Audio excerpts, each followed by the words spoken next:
Les valves de Nord Stream 1 sont officiellement fermées jusqu'à nouvel ordre.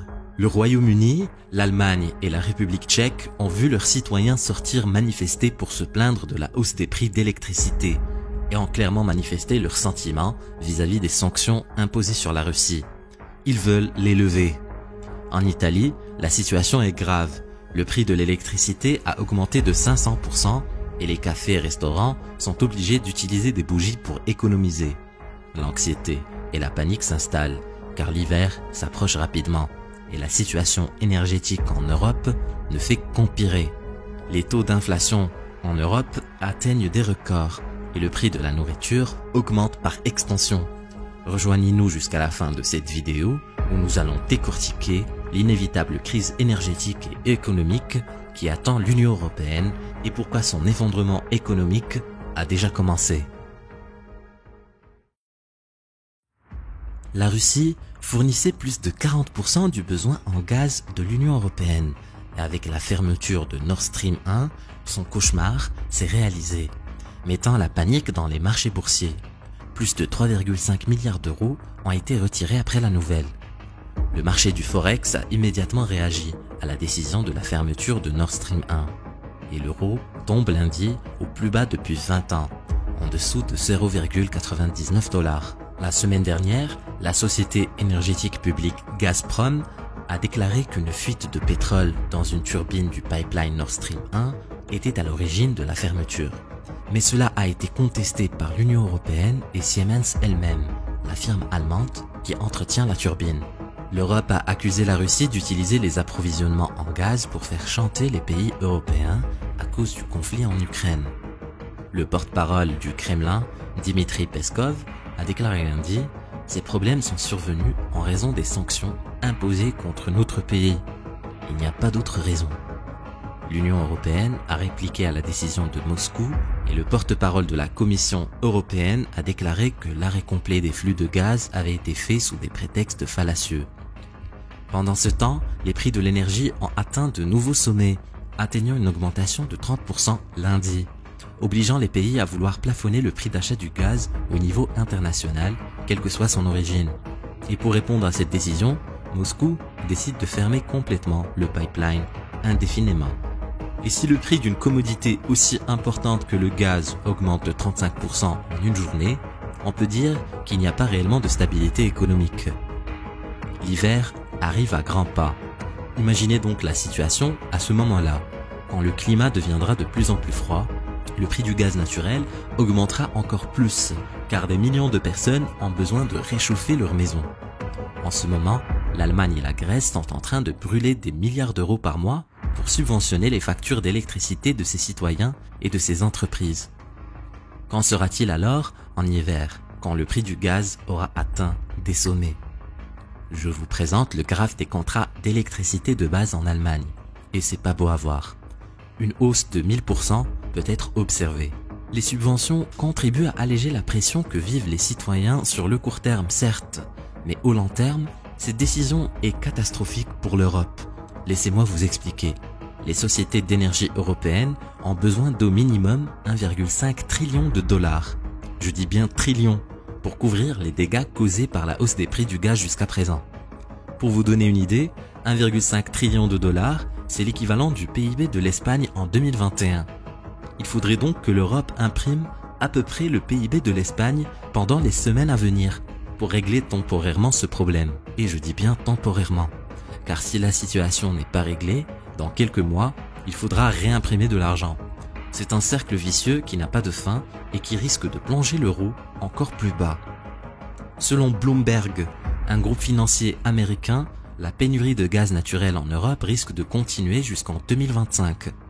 Nick Den Holland, le directeur commercial du géant énergétique Uniper, a dit dans un interview qu'il est possible que les pays de l'Union européenne ne soient pas capables de remplir leurs réserves de gaz naturel l'été prochain de la même manière qu'ils ont pu faire cet été. Car en réalité, le gaz russe est très difficile à remplacer. Le rationnement d'énergie et les blackouts seront donc inévitables en hiver, à part si des mesures draconiennes sont mises en place. Et effectivement, l'UE envisage des réductions obligatoires de la consommation d'électricité pendant les heures de pointe, et souhaite canaliser le minimum vers les entreprises et les ménages les plus pauvres. Et si le plan d'action de l'Union européenne pour faire face à cette crise se présente de la sorte maintenant, imaginez les mesures qui seront entreprises en plein hiver. D'ailleurs, certaines banques anticipent déjà et décident de s'équiper de générateurs de secours pour assurer les transactions et le fonctionnement des guichets automatiques pendant l'hiver en cas de blackout. Plusieurs secteurs industriels ne peuvent tout simplement pas tolérer une coupe d'électricité, comme les fonderies par exemple, qui ont besoin de garder les métaux à une température élevée constamment. Le secteur alimentaire, qui a comme contrainte le respect de la chaîne de froid. Et une coupure longue et inattendue voudra dire la péremption des aliments fragiles. Et malgré tous ces risques, l'Union européenne a d'autres sanctions dans la poche. À partir du 5 décembre 2022, l'import de pétrole non raffiné russe sera banni et les produits raffinés tels que l'essence et le gasoil seront bannis à partir du 5 février 2023. Cette coupure se fera de manière brusque et risque de choquer les marchés locaux, ne leur donnant aucun temps d'adaptation.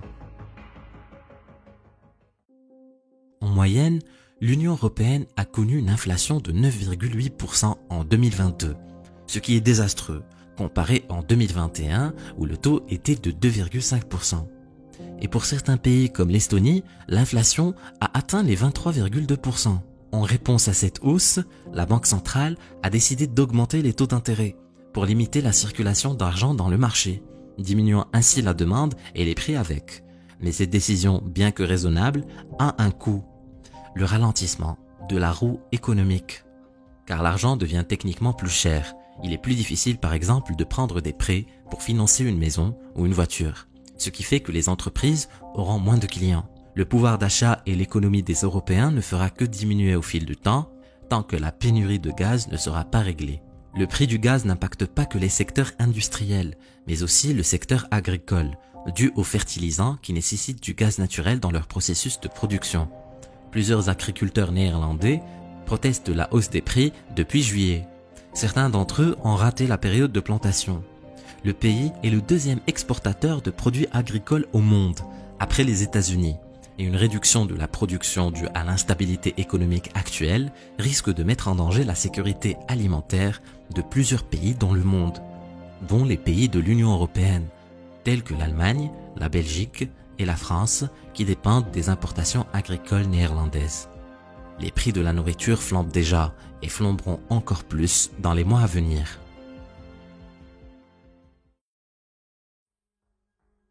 Ce graphe représente la dette du secteur privé de la zone euro et il est clair qu'elle est en augmentation. Les crédits immobiliers sont à la hausse aussi. Et qu'est-ce qui arrive quand les citoyens et les entreprises n'arrivent plus à payer leurs dettes dues à la crise énergétique ou même dues à des blackouts inopinés? La réponse est un effondrement total du système. En ce qui concerne la dette publique, la situation n'est pas du tout rassurante. Pour vous donner un exemple, le Royaume-Uni estime le coût des subventions aux alentours de 100 milliards de livres sterling, alors que les aides qui avaient été distribuées aux citoyens pendant la pandémie n'étaient que de 70 milliards. Plusieurs experts pensent que le coût réel pour ce programme de subvention pourrait facilement atteindre les 300 milliards de livres sterling. Et si plusieurs pays européens se mettent à suivre la même méthode et empruntent de l'argent pour financer ce programme, la dette publique va tout simplement exploser. Et ces gouvernements vont se retrouver avec des sommes colossales à payer pour subventionner le prix de l'électricité et bientôt du pétrole. Et plus cette situation traînera, plus ce fardeau économique grandira, et ceci de manière exponentielle. Et c'est pour ces raisons que l'effondrement de l'Union européenne deviendra inévitable si la demande énergétique ne diminue pas, ce qui est quasi impossible sans causer de dégâts, ou en réglant le problème de pénurie énergétique. Est-ce que les décisions prises par l'Union européenne vont régler le problème ou est-ce qu'elles ne font qu'empirer la situation? Laisse-moi ton avis dans les commentaires. La Russie est sur le point de s'effondrer et personne n'y prête attention. Clique sur la vidéo pour en savoir plus. Vas-y, clique.